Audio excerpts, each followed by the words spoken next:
Buenos días, mi nombre es Liliana Scarpinelli y vamos a hablar del TP número 1 sobre cómo estudiamos los huesos del cuerpo.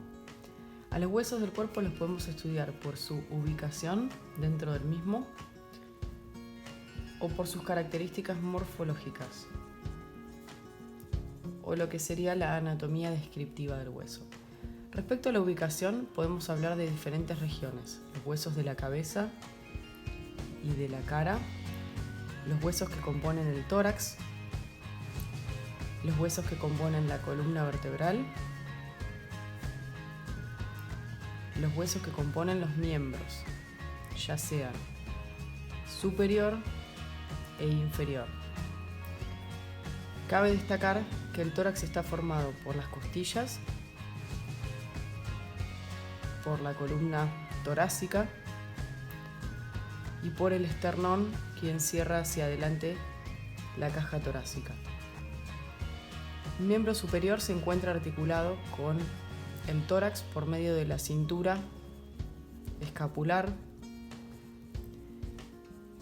y el miembro inferior se encuentra unido al tronco por medio de la cintura pelviana, compuesta por diferentes huesos que estudiaremos a continuación. Respecto a las características morfológicas de los huesos, podemos decir que existen 3 dimensiones que debemos estudiar para conocer la clasificación de los huesos. Las mismas son la longitud de un hueso, la anchura, o nos gusta mejor decirle la superficie del hueso, y la tercera es el espesor del mismo. Cuando predomina la longitud en un hueso, estamos hablando de un hueso largo. Por ejemplo, los huesos que componen los miembros superior e inferior, ya sea húmero, cúbito y radio, y en el inferior fémur, tibia y peroné. Hay más huesos largos, estos son algunos ejemplos. Respecto a la superficie, el hueso, si predomina la superficie, va a ser un hueso plano. Por ejemplo, la escápula u omóplato, el hueso coxal y los huesos del cráneo,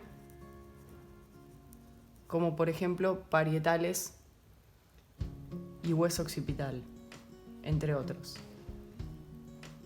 Cuando las dimensiones son similares, longitud, ancho o superficie y espesor, estamos en presencia de un hueso corto. Por ejemplo, las vértebras o las falanges que forman el esqueleto de los dedos, de la mano y de los pies. Si vamos a hablar de un hueso largo, tenemos que considerar que, a diferencia de los demás, presenta una parte superior o proximal o cefálica, también se puede denominar, una parte media y una parte inferior o distal o caudal.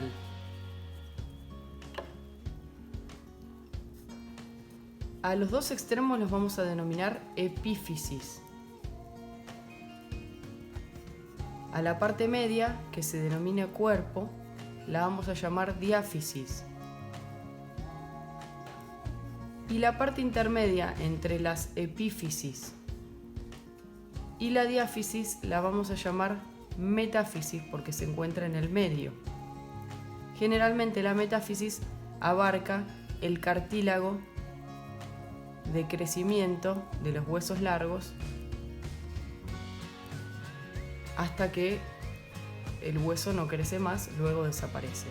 Generalmente se suele ver translúcida o transparente cuando uno hace una radiografía del miembro de alguna persona. Generalmente hasta los 18 años se suele ver como un espacio que lo denominamos radiolúcido, que quiere decir transparente. Viene el hueso que se ve blanco y ese espacio transparente es la metáfisis. Muy bien. Habiendo estudiado esto,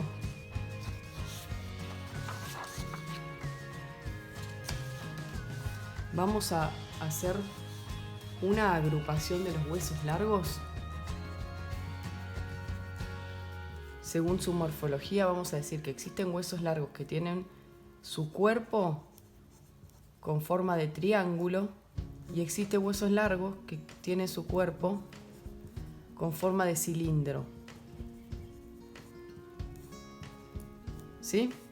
Esto es para simplificar el estudio porque muchas veces nos sucede que cuando nos ponemos a leer en el libro, de repente lo que pasa es que nos mareamos un poco al estudiarlo todos los huesos largos y diciendo, bueno, ¿cómo es? Tiene un vértice anterior, tiene una cara posterior. Bueno, hay una forma sencilla de estudiarlo. Podemos tener huesos que tienen su disposición, si esto fuera anterior y esto posterior, de esta forma, ¿sí? Entonces, si continuamos el dibujo, nos va a quedar una especie de prisma triangular de 3 dimensiones cuyo borde es anterior y tiene 2 bordes que van a ser posteriores. Siendo esta la línea media,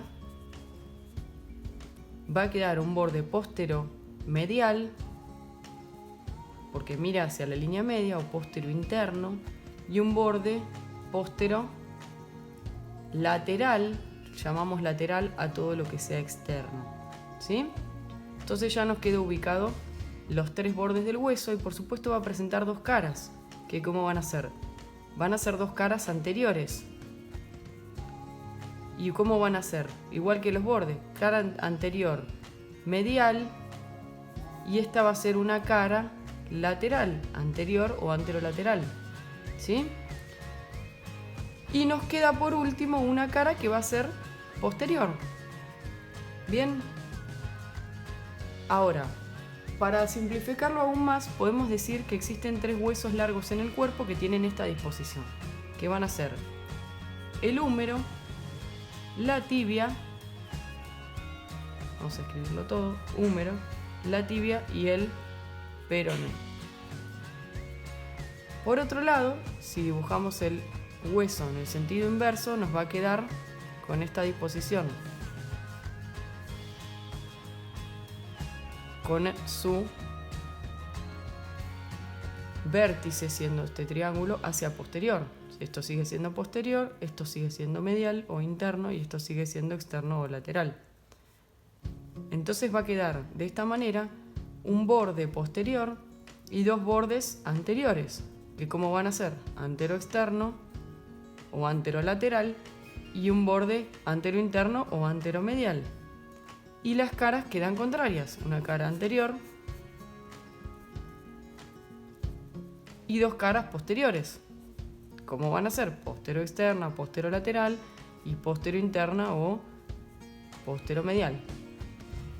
Para simplificarlo, podemos decir que en el cuerpo encontramos huesos que siguen esta disposición, que ellos son el fémur, que es el que forma el esqueleto del muslo,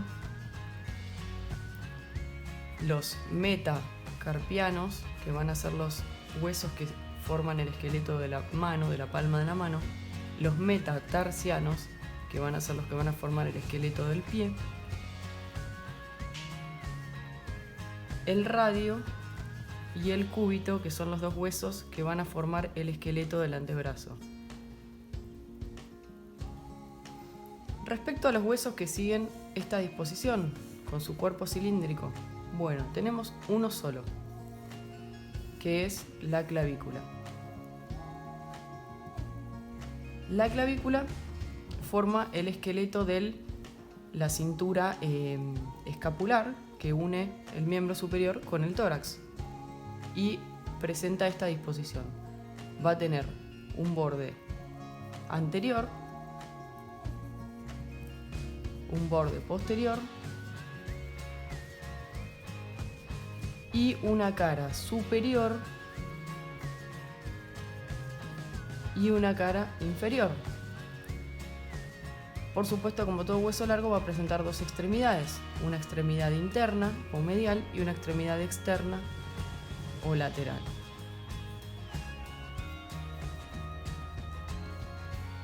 Bien, entonces no nos hagamos lío cuando estudiamos los huesos largos, ¿sí?